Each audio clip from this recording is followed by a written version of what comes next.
Hello everyone, this is Anup and I welcome you all to Study and Sleep, one point solution for defense examination. I have cleared CDS 3 out of 3 times and AFCAT 4 out of 4 times. So before starting this video, like, share and subscribe the channel, and if you have any feedbacks or queries, do write in the comment section below and watch the video till the end. So let's get started. तो ये हमारे polity का second lecture है। इसमें हम लोग पढ़ेंगे preamble और शेड्यूल्स के बारे में। चलिए पहले प्रियम्बल अभी ओरिजिनल फॉर्म में है उसको देखते हैं। ये देखिए, ये है प्रियम्बल। इसमें मैं कुछ पॉइंट्स मार्क करूंगा जिसको आपको ध्यान में रखना है, बहुत इंपॉर्टेंट पॉइंट्स हैं।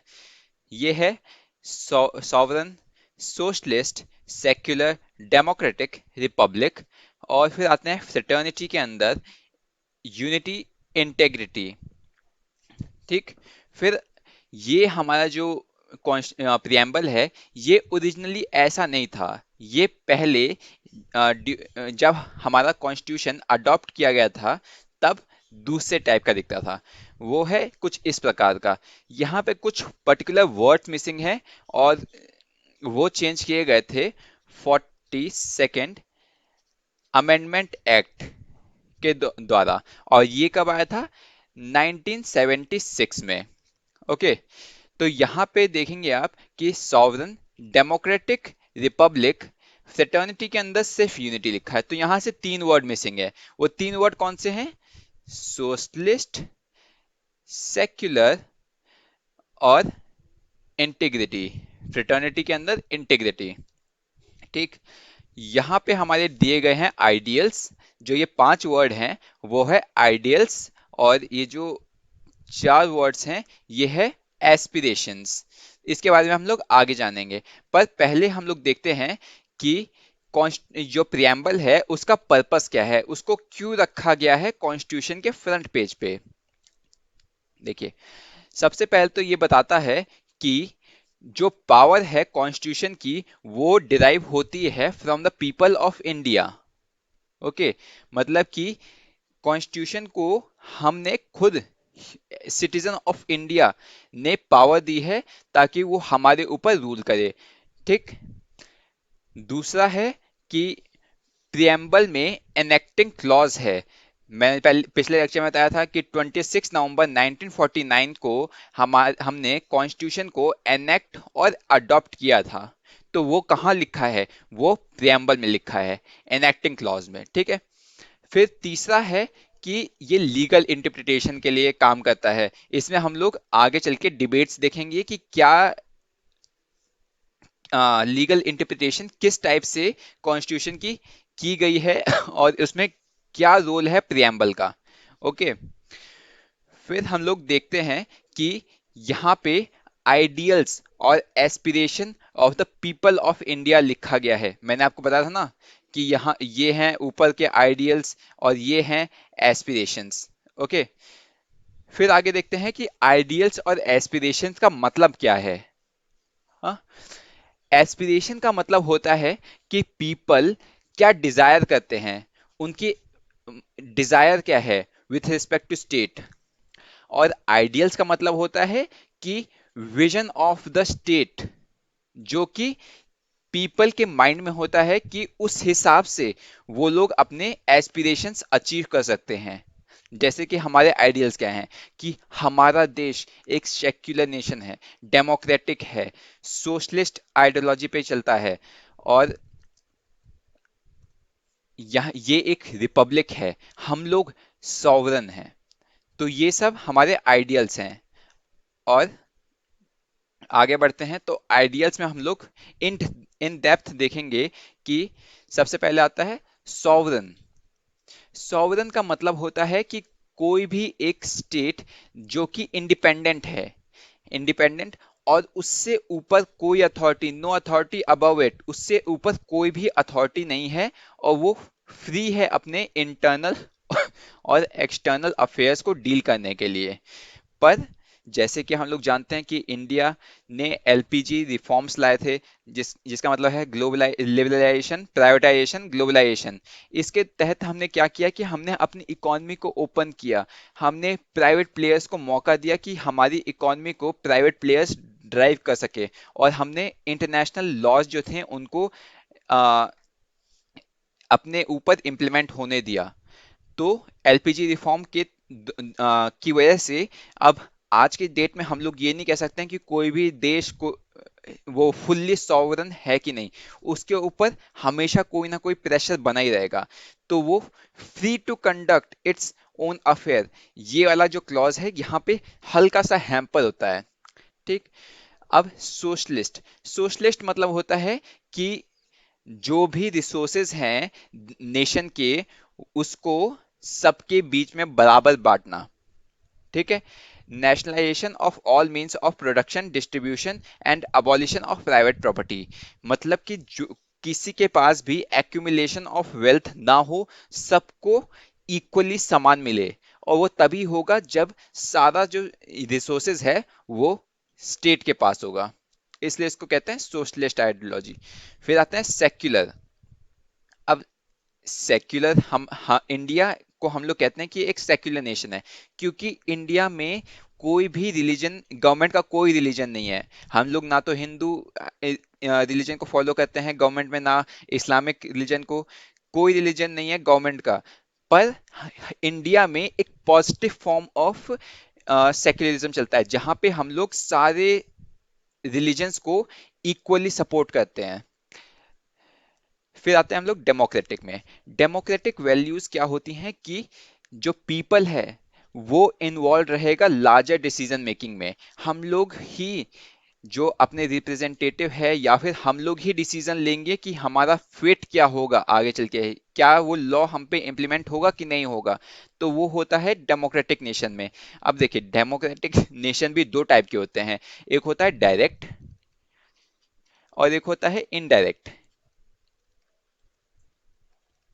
देखिए, डायरेक्ट में क्या होता है कि जो पीपल होते हैं वो डायरेक्टली डिसाइड करते हैं कि एक लॉ हमारे लिए अच्छा है कि नहीं है, वो हमारे ऊपर इम्प्लीमेंट होना चाहिए कि नहीं होना चाहिए। वहां पे प्लेबिसाइड होते हैं, वहां पे वोटिंग होती है कि ये लॉ इम्प्लीमेंट होना चाहिए कि नहीं होना चाहिए। और इनडायरेक्ट डेमोक्रेसी में क्या होता है, हम लोग एक रिप्रेजेंटेटिव को चुन लेते हैं, और वो जाके फाइनल स्टेज पे हम लोग को रिप्रेजेंट करता है। वो डिसाइड करता है कि हमारे लिए क्या अच्छा है, क्योंकि हमने उसको ये पावर दी है चूज करके कि आप जाके डिसाइड करिए, एक फोरम पे हमारा स्टैंड रखिए।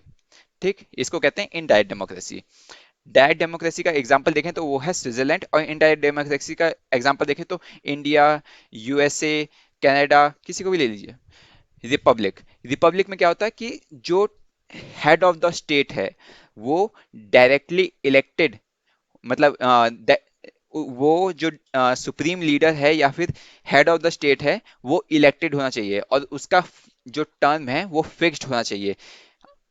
तो यहाँ पे दो टाइप के होते हैं, रिपब्लिक होता है और एक होता है मोनार्की। यहाँ पे हमने इलेक्ट किया है सुप्रीम लीडर को, और मोनार्की में क्या होता है, हेरिडिटरी बेसिस पे जो उनके सुप्रीम लीडर हैं वो चुने आते हैं, और उनका टर्म फिक्स नहीं होता है। ठीक। फिर आते हैं हम लोग एस्पिरेशंस पे। एस्पिरेशन हमें कैसे चाहिए, हमें चाहिए जस्टिस, सोशल, इकोनॉमिक, पॉलिटिकल। हमें चाहिए इक्वालिटी, स्टेटस इक्वल होना चाहिए और अपॉर्चुनिटी इक्वल मिलनी चाहिए। हमें चाहिए लिबर्टी, लिबर्टी कैसे चाहिए, थॉट्स की लिबर्टी, एक्सप्रेशन, बिलीफ, फेथ और वर्शिप। क्या है कि ये जो है ये समवट रिस्ट्रिक्टेड है, क्योंकि आप अपने अगर थॉट प्रोड्यूस करेंगे तो हो सकता है कि वो हेट स्पीच कुछ लोग कहें, और दूसरे के फंडामेंटल राइट्स का हनन हो रहा हो वहां पे। तो इसीलिए लिबर्टी जो है वो एब्सल्यूट नहीं हो सकती है, उसको हम लोग कहेंगे कि रिस्ट्रिक्टेड फॉर्म में। और फ्रेटर्निटी, फ्रेटर्निटी ही हमारे, मतलब फ्रेटर्निटी का मतलब होता है ब्रदरहुड, और यही हमारी यूनिटी और इंटीग्रिटी को डिफाइन करता है कि हमारा देश कितना इकट्ठा रहेगा। ठीक। फिर आते हैं हम लोग डिबेट पे, जो हम लोग पहले बात कर रहे थे कि प्रियम्बल जो है कॉन्स्टिट्यूशन का पार्ट है कि नहीं है, इस बात की डिबेट पे आते हैं।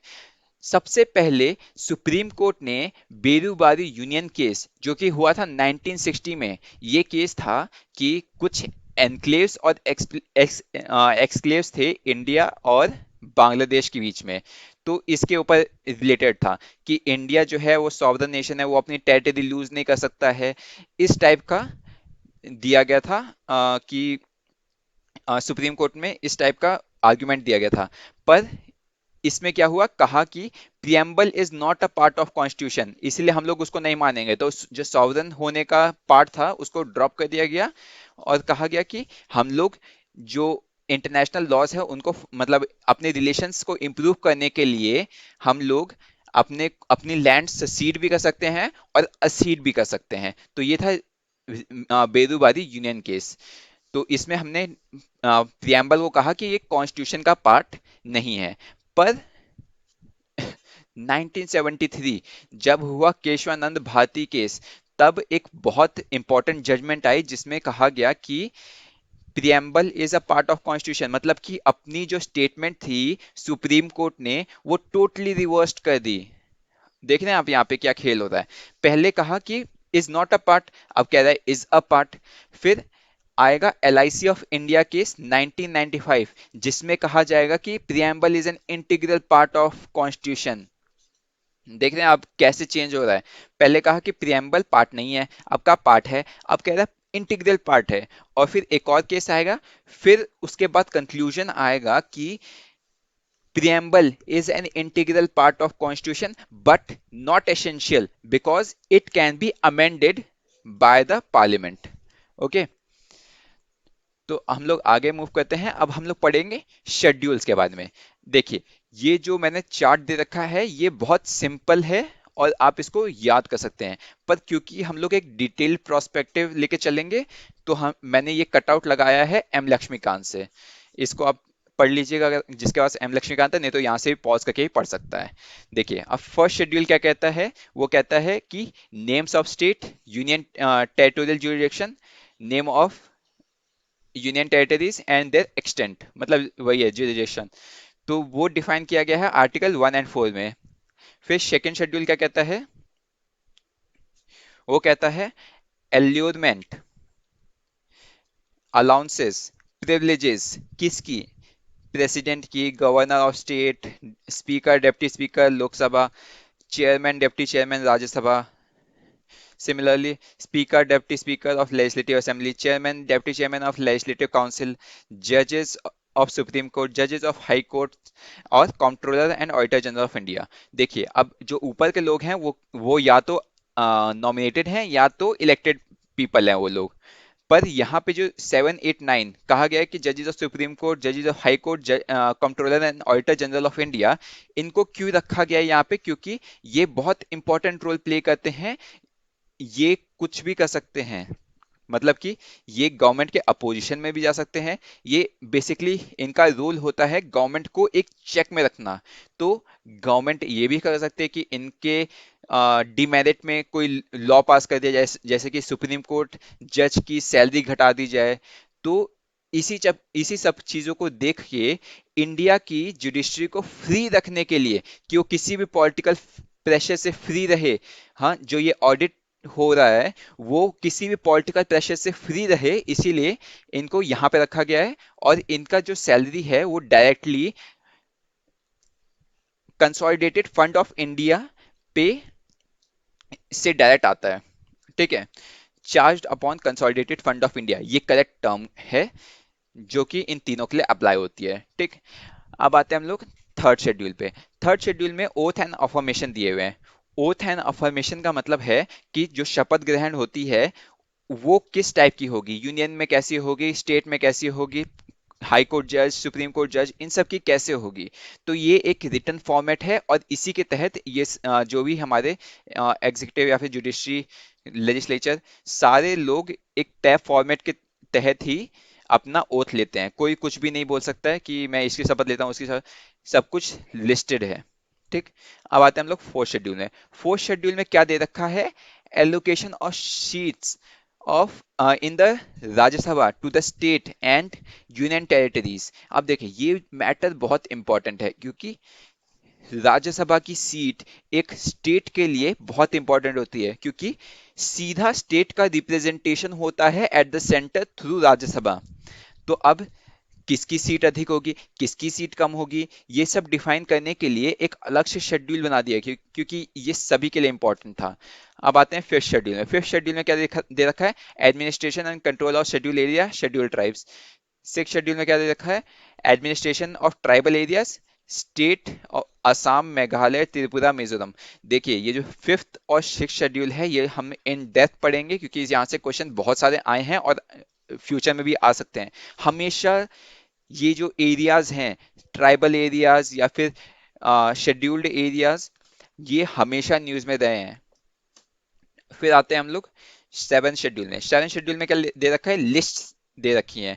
लिस्ट के हम लोग आगे चल के इन डेप्थ पढ़ेंगे, पर यहाँ पे मैं आपको ब्रीफ आइडिया दे देता हूँ। लिस्ट वन क्या है? यूनियन लिस्ट है। लिस्ट टू है स्टेट लिस्ट और लिस्ट सी है कंकरेंट लिस्ट। लिस्ट वन में जो भी प्रावधान दिए गए हैं उन पे सिर्फ सेंटर लॉ बना सकता है। लिस्ट टू में जो भी चीजें लिस्टेड हैं वहां पे सिर्फ स्टेट लॉज बना सकता है। और थर्ड लिस्ट जो कि है कंकरेंट लिस्ट, यहाँ पे स्टेट और सेंटर दोनों लॉज बना सकते हैं।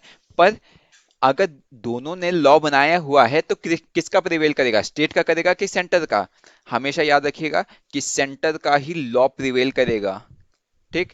फिर आते हैं हम लोग एट शेड्यूल में। एट शेड्यूल में दे रखा है recognised languages by the constitution. ये दे रखा है। ओरिजिनली 14 थे, अभी हैं 22। ये सब आपको याद करना पड़ेगा। 22 ही लैंग्वेजेस है, याद करना पड़ेगा। इससे क्या होगा आपका कि कई सारे क्वेश्चंस आते हैं, डायरेक्ट क्वेश्चन होते हैं, उनमें कहा था कि कौन कौन से रिकॉग्नाइज्ड लैंग्वेजेस हैं, 1 2 3 4 ऐसे करके ऑप्शन दे रखे होते हैं। बहुत आसानी से आदमी मार्क्स ला सकता है, पर क्योंकि ये सिंपल सा पैराग्राफ उसको याद नहीं होता है इसलिए वो मार्क्स नहीं ला पाता है। याद रखिएगा इसको अच्छे से। फिर आते हैं हम लोग नाइन्थ शेड्यूल में। अब नाइन्थ शेड्यूल जो है बहुत इंपॉर्टेंट है पॉलिटी के व्यू से। यहाँ पे क्या किया गया था कि एक आइलैंड बनाया गया था जहां पे जो जुडिशरी है वो आ नहीं सकती थी। मतलब कि क्या करता था पार्लियामेंट कि एक लॉ बनाया, उसको रख दिया नाइन्थ शेड्यूल में, जुडिशरी अब देख नहीं सकती उसको। तो फिर जुडिशरी ने कहा कि ये हमारे राइट्स का हनन है, बेसिक स्ट्रक्चर का वॉयलेशन है। क्योंकि जुडिशरी के पावर है क्या पास है के पास क्या पावर है जुडिशरी के? वो सारे लॉज को जुडिशियली रिव्यू कर सकता है। ये देखिए जुडिशियली रिव्यू कर सकता है। तो अगर आपने जुडिशियल रिव्यू से किसी चीज को हटा दिया तो वो हुआ बेसिक स्ट्रक्चर का हनन। इसीलिए यहाँ पे सिर्फ एक ही आर्टिकल प्रिवेल किया जो कि है 31B। ये इसलिए किया गया क्योंकि उस समय की कंडीशंस ऐसे थी कि लैंड रिफॉर्म्स हमें लाने पड़े, एबोलिशन ऑफ जमींदारी। एक आदमी है, उसके पास 10 गांव जितनी जमीन है। अब आप सोच सकते हैं 10 गांव जितनी जमीन, बहुत अधिक जमीन होती थी जमींदारों के पास। तो डिस्ट्रीब्यूशन ऑफ लैंड इक्वली हो, इसलिए इस इस लॉ ये जो 31B है इसको रखा गया नाइन्थ शेड्यूल के परव्यू में। और इसको कब तक रखा गया? 2014 तक, 2007 तक। क्योंकि हमारे देश की कंडीशन ऐसी नहीं थी कि हम लोग सबको इक्वली राइट दे सके। हमें किसी का राइट छीनना पड़ेगा तभी दूसरे को लाइफ दे सकते हैं। एक का राइट छीना, दूसरे को लाइफ दिया। ठीक। फिर आते हैं हम लोग 10th शेड्यूल में। अब 10th शेड्यूल क्या कहता है कि एंटी डिफेक्शन लॉ बहुत इंपॉर्टेंट है, इसको याद रखिएगा। एंटी डिफेक्शन लॉ, उस समय कंडीशन ऐसी हो गई थी कि एक आदमी कूदता था तो दूसरी पार्टी में जाके खड़ा हुआ, वहां पे उसने दूसरी पार्टी ने गवर्नमेंट बना दी। हाँ, किसी और ने पैसा अधिक दे दिया, ये दूसरी पार्टी में चला गया और यहाँ पे गवर्नमेंट बना दी। तो 52nd अमेंडमेंट एक्ट लाया गया 1985 में और एंटी डिफेक्शन लॉ बनाया गया। फिर आते हैं 11th शेड्यूल में। 11th शेड्यूल में क्या लिखा गया है कि panchayat power, authority, responsibility of panchayat listed है। यहाँ पे 29 मैटर्स हैं, ये चीज याद रखिएगा, 29 मैटर्स। फिर आते हैं 12th शेड्यूल में। 12th शेड्यूल में लिखा है powers, authority, responsibility of municipalities, और यहाँ पे लिस्टेड मैटर्स हैं 18। इसको याद रखिएगा। So this is the end of our video. Like करिए, कमेंट करिए, शेयर करिए और सब्सक्राइब करिए। Thank you for watching the video till the and.